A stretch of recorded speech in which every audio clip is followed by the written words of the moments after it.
things in terms of those power plays can we do to start to advance the game?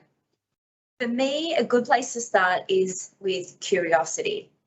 So just pay attention to who's doing what in your teams, in your offices. You can start with the office housework. It's a classic one. So who's taking the minutes? Is it the same person every time? Who is organising the offsites? Is it the same person every time? Does it have to be that person? Can you start rotating that around? If you're a woman and it keeps coming to you, you can say, yes, very happy to do it this time. And next time I nominate Frank, and then Frank will nominate Judy, and you know, and we sort of pass it around. So we first need to be aware of the norms we're in. It's that whole idea of does fish know it's in water? I don't know what the metaphor is. You know, you probably don't know you're in water. I was thinking about the Matrix. Oh, the Matrix. Yeah. Okay. Nice. We'll go with that. Mixing metaphors. Bad. So the idea here is we first have to be aware that stuff is happening, and then get really curious as to how did it get there? What can I do to shift it and challenge it? And for me, it's actually starting with ourselves.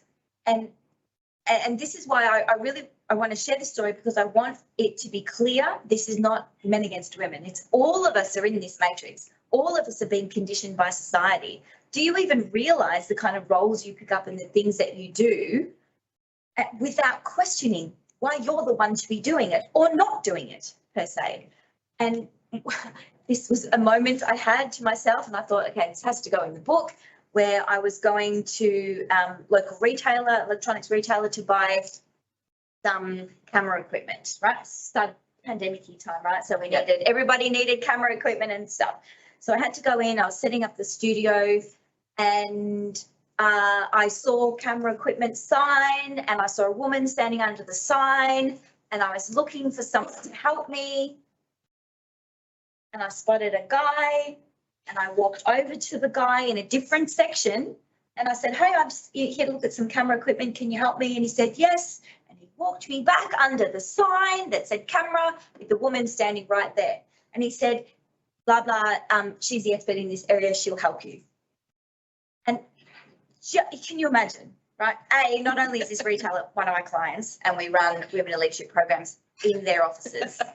Oh my God, the levels of irony to this story, I can't tell you. I just had that moment of, oh, wow, okay. So I overlooked her because she was a woman, and I unconsciously, wasn't even thinking about it. I went, camera, who's going to help me? Who's the most likely person with expertise in this electronic equipment area? I'll find a dude. So I did. And he's like, no, this woman, she can help you. And when she opened her mouth, she was so knowledgeable. She knew everything about everything. I felt completely comfortable, and I went bright red in the face and thought, okay, Annalie, you're going to have to fall on your sword. This one's definitely going in the book, because it's a perfect illustration of how we are all in the matrix. We are all under the spell of the socialized conditioning and the constructs. And until we can have that moment that says, even I as someone, a feminist, someone who writes books about this, who runs trainings about this, if I'm still getting caught in this stuff, then, you know, I'm saying it's okay to catch yourself in these moments, but we have to start catching ourselves in the moment first before we start going, and you're doing this to me, and all these people are out to get me. I'm like, no, this is not what it's about. We are all responsible for opening our eyes and having conversations about this and bringing it up.